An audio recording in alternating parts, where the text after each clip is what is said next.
Mapait na lang. Nagturo, pangit ka. Joe, sinabi pa yung lalaking na kakulay ng katol, hindi kami marunong magdota. Eh ako, kahit i-search mo ba, tol, champion ako sa school! Yeah, I love my Shota. I hate your Dota. Because I don't know how to play that mania. Expired! Koy, alam na naming you love your Shota. I hate your Alam mo, Dota. I love him. I love the way you rap. Yes. Dota. Yes, yo. Round 3, Metro Manila, are you ready? Ready? Low! Hoy, ayun na dito. Alam mo sa Dota, masaya na ako sa halagang 20. Didilim daw mundo natin. Shota usapan dito, hindi kawalan ng kuryente. Ano, asan yung tema? Sa laban natin, ugok to!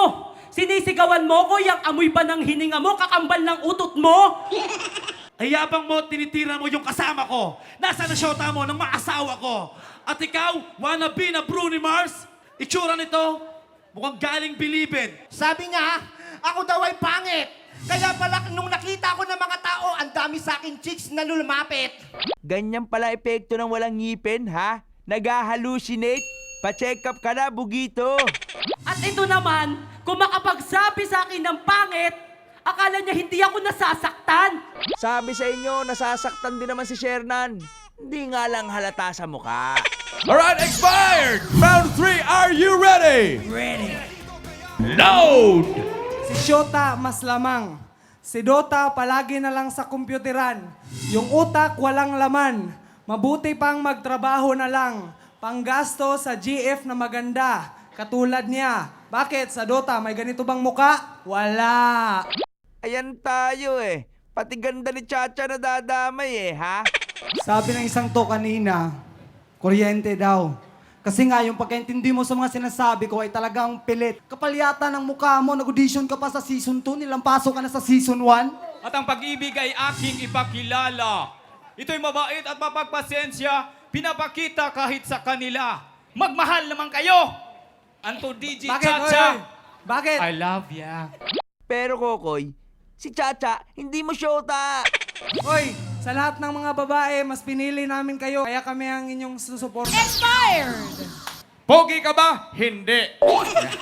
Comment muna ng ating mga judges. Sa kabila si Bogito ang bet ko kasi ang galing niyang pagsamahin yung humor sa yung topic. Tapos sa kabila si Kokoy. Para sa akin siya yung nagre-represent ng lugar nila eh. Visayas. So mahirap mamili pero kailangan. Sa akin, yung Metro Manila, magaling. Sunod-sunod yung mga bara, tapos pasok sa topic. Visayas din, malupit. May konting stumbles. Yung sa Metro Manila din, meron din konti, pero nasasalo. Sa Visayas din, magaling yung mga bara. May stumbles konti, pero nababalik pa rin nila sa topic. Kaya okay yung parehong team. Nakakatuwa sila parehas pakinggan sa panoorin. Sa Red Team, Team Metro Manila, sobrang balanse nung kuponan nila. Lahat bumabanat ng relevant. Nagsistick sila sa topic. Team na White naman sa Visayas. Medyo meron silang mga ibang nawawala sa topic, pero nung round 2 nakabawi sila. Medyo kulang sa consistency. Alright, pasalamatan natin ang ating mga judges. Thank you so much, Team Metro Manila. At syempre, ang ating mga freestylers from Visayas. Palapakan natin Metro Manila at Visayas! Nasa ng mga pangako matapos mo banggitin? Nasa ng mga pag-asa matapos mo sabihin? Ang lahat ng pinagdaanan bilang kaya na gawin. Bakit ka pa natagpuan kung mawawala ka din? Para bang ang landas natin lalo lang naging malabo at ang pagkaroon tayo lalo lang naging malayo. Tuluyan na naglaho kasamang katagay kasabay ng pagkawala yung pag-asa sa kamay na parang araw ay Ang bahaging ito ay hatid sa inyo ng Republika ng TM. Mas buo ang araw mo!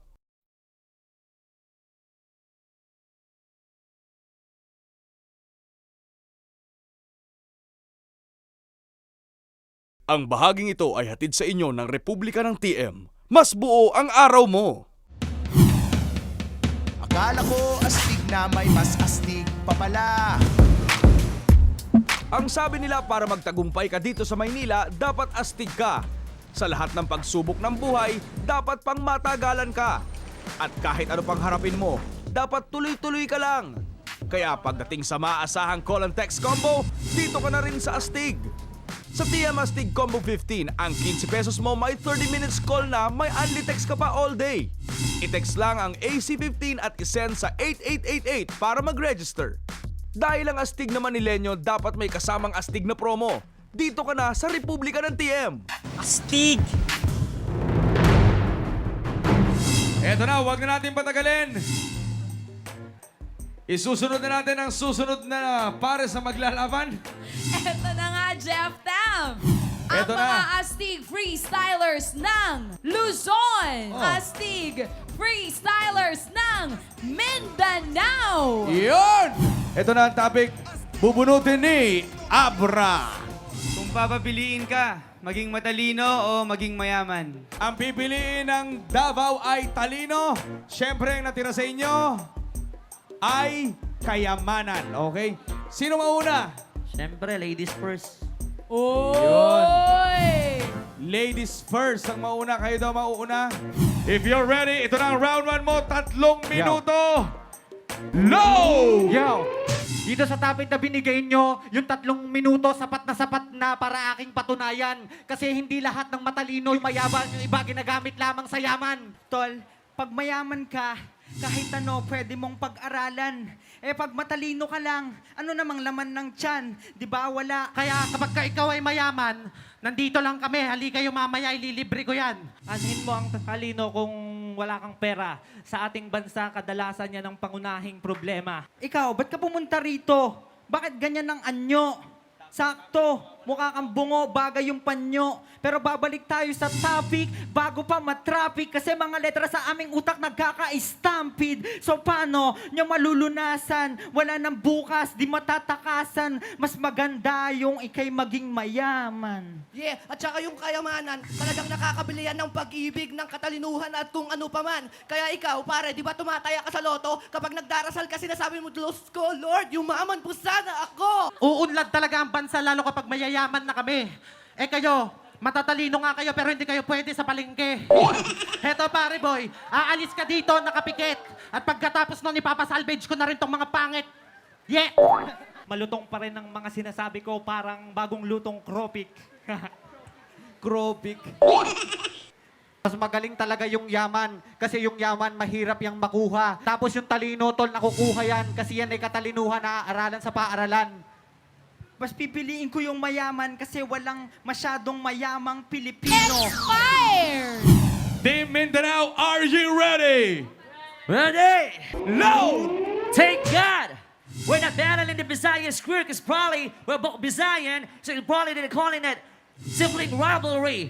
But still, I want to protest because I'm battling not real MC. Master of Ceremony. You don't understand it. Kasi nga mayaman lang kayo at di kayo matalino. Anong yaman? Bakit? Tanong ko, mayayaman ba kayo? Yo. Teka mo na, pre. Huwag mo namang pagalitan. Huwag mo namang Ito pagalitan. maglalpas, so si Topacio. Nasaan ba kinuha niyo yung yaman? Baka ninakaw lang. Matalino. Ang kabaliktaran. Bobo. Babibi. Bobo. A-I-I. Oo. Aba, nagturo pa ng abakada si Soxy Topacio. Yaman. Paano kayo umaman? Hindi naman kayo matalino. Saan kinuha nyo? Hinuldap nyo sa bangko? Yung talino, hindi nananakaw ng tao. Gwapo ka sana, pero bubo ka. Ikaw, mukha kang kanding. Yung mga rap nyo, Kanding. yung mga rap nyo, timing na timing. Tain ng miming. Yan o. Okay. Bring it down, eh. Okay, ang sinasabi nyo, ano kayo, mayaman? Pues, mag-aral muna kayo kung alam nyo kung saan pupunta yung pera nyo. Pero ito lang masasabi ko, yung kayamanan nyo galing sa kabubuhan nyo. Oo, pinili namin ang pagkamatalino. Kasi yung pagkamatalino, yung pagkamayaman aming pinapangarap. Eh, anuhin mo yung pera, tol. Kung hambog ka masyado, baka pwede ka lang mapahamak. Matalino aming pinili dahil kaya naming magpayaman. Di katulad yung mayaman na kayo pero bobo pa lang, ha? Ako'y galit na. Ito ang aming taktika. Galit ka na niyan? Sige, tuloy. Ito ang aming taktika. Nagulat ka ba? Nagulat nga ako sa'yo, J-Lord. Ganyan ka pala magalit. Fire! Alright. Okay, palapakan natin ang Team Mindanao. Okay, ito na, round 2. Team Luzon, are you ready? Ready? Okay, load! Yo! Dahil mayaman kami, tol, pag-aaralin kita. Wala din silang pera, imbitado sila. Meron ka pang suot na maskara sa mukha. Ikaw daw yung pinakamayaman sa kanila, ba't mukha kang dukha? Kami makulit kasi merong 2 puyo. Nag-i-English kuno, kumakain ng tuyo. Ha? Ano? Tapos anong bobo? Gusto mo saling kita? Ha? Mayaman kami. Oo, gusto mo pag-aralin kita? Alam mo kaya nag-scarf yan? Alam mo kung bakit? Hold-upper yan. Kaya ganyan ang asal yan, galit sa mayaman yan. Alam mo ba ang kayamanan, marami nang napatay yung kalsada doon sa EDSA, kaya nga nabaril si Nindoy doon, di ba? Mawalang galang na nga pre. Sa airport nangyari yon, hindi sa EDSA. Sa tarmac. Kaya ikaw, wag ka lang mangarap na kami ang matapatan. Kasi kayang-kaya kitang sampa-sampa-sampalin ang aming kayamanan. Ha? Kaya kapag may kayamanan na kami, umasa pa kayo. Yung kayamanan, ililibre ko kayo, bukayo. Kaya nandito pare boy, umalis na nga kayo bago pa nga magkaroon dito pare ng tagtuyo ng bulsa. Wala akong pakialam sa'yo kung matalino ka ano ngayon. Gusto mong papatay na lang kita para yun yung solusyon. Hindi porket kami Alright, expired. Okay! Painit ng painit, ha? Are you guys ready? Hey, Okay, ito na, 1 minute and 30 seconds. Load! Let's go! Hala, sige, tara! Sinita mo ba ang aking maskara? Kapal ng mukha mo, para sarili sa akin ikumpara. Ako ang ilaw, kasi matalino. Yung utak mo, lampara. At least, sa katalinuhan ko, pwede ko namang subukan pagsikapan ako'y yumaman. Kaysa naman tulad nyong mayaman, pero di naman pinaghirapan. Anong sabi mo? Hold-upper ako? Oo, nakasundalo ako. Kasi nakatapos ako ng kolehiyo, criminology. Ngayon tinatapos ko ang aking law. At ako lang ang totoong hip-hop dito. I'm a b-boy, tinatawag sa Pilipinas, breakdancer. I'm an MC, tinatawag sa Pilipinas na rapper. Trabaho ko, DJ, alam ni Abra yun. At narunong ako mag-graffiti. Oo, may pakpak yung sapatos ko kasi sa katalinuhan ko kaya kong lumipad, tinatanggal ko na ang gravity. Tingin ko nga hindi mo na kailangan ng gravity. Sobrang hangin, liliparin ka na tol. Piling kung sino akala mo naman totoong mayayaman. Paano kung naging mayaman to? Paano? Sobrang yabang? Tol, bumalik kayo sa umpisa kung ano man ang mga inumpisahan nyo. Paano mag-a-upgrade yung utak nyo dito sa ligang to kung halos kalaban nyo ay kalibel nyo? Matalino versus bobo. Versus. Bisayang-Bisaya, no? Yung matalino, pwede pa maging scholar. Kayo, yumaman kayo sa bilyar. Bekit si Efren Reyes, yememen din si Belier? Alright, expired. Alam mo, Scholar. idol ko to. Okay. Ito na ang round 3 nyo. 1 minute and 30 seconds. Ito na ang huling round nyo. Load! So, yun na yun. Wala nang iba. Wala na bang ilalakas mga tugma niyong mapait? Mga tula niyong masakit sa ulo pag naririnig? Na mga taong merong utak at marunong pumuna ng deferensya ng mahusay at bano sa pagbuga? Paano kayo yayaman kung wala kayong perang panglaban? Mga wala ba kayong pinag-aralan?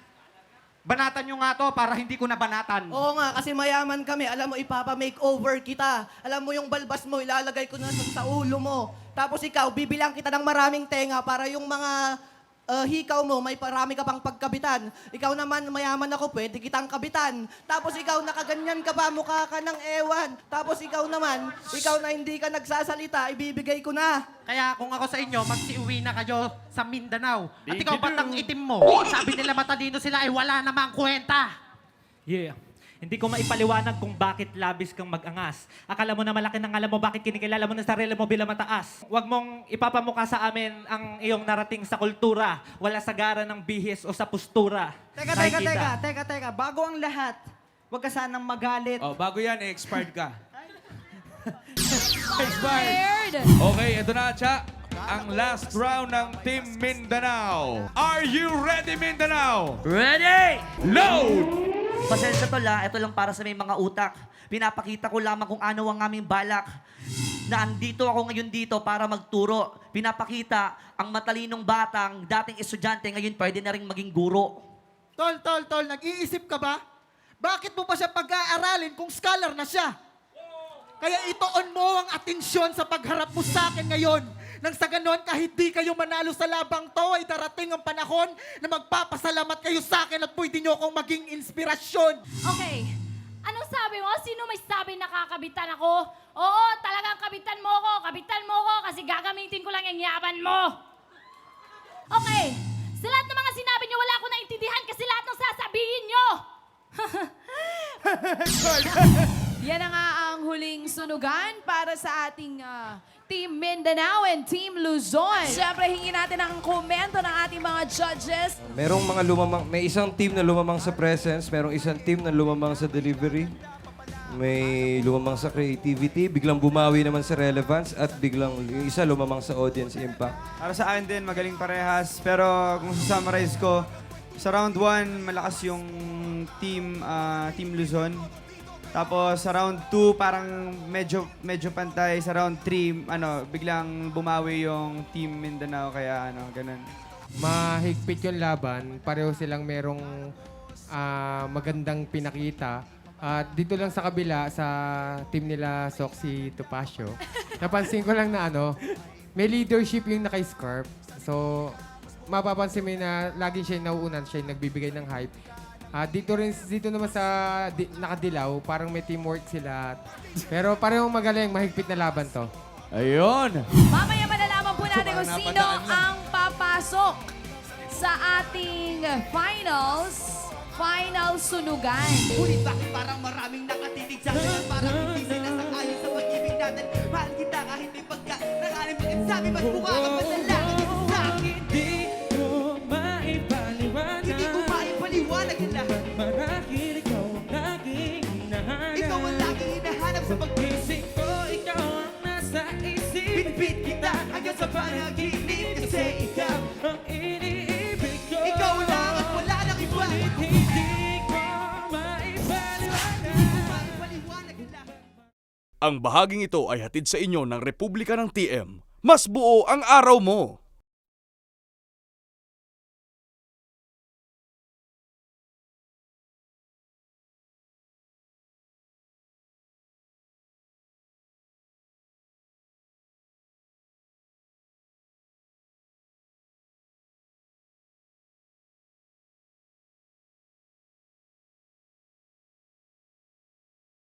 Ang bahaging ito ay hatid sa inyo ng Republika ng TM. Mas buo ang araw mo! TM Republica Battle would like to thank Eton Centris, BRP Medical Center, PhilHealth Center of Excellence, Azares Glass and Sporting Goods, Craftsman Enterprises Glass Awards and Giveaways, Inspire Excellence, Lemonade Hotel, Microtel by Windham Davao, Nitsquick Print and Copy System, Tune Hotels. Yan! Nagbabalik pa rin po ang TM Republica Battle Season 2! Malalaman na po natin kung sino ang papasok sa ating huling sunugan. Okay. Sino nga ba sa Luzon, Visayas, Mindanao at NCR ang papasok sa ating top 2? Okay, Cha, hawak ko na ang resulta. Hawak ko na ang resulta nating laglagan, Cha. Handa na ba kayo? Banggitin ko na.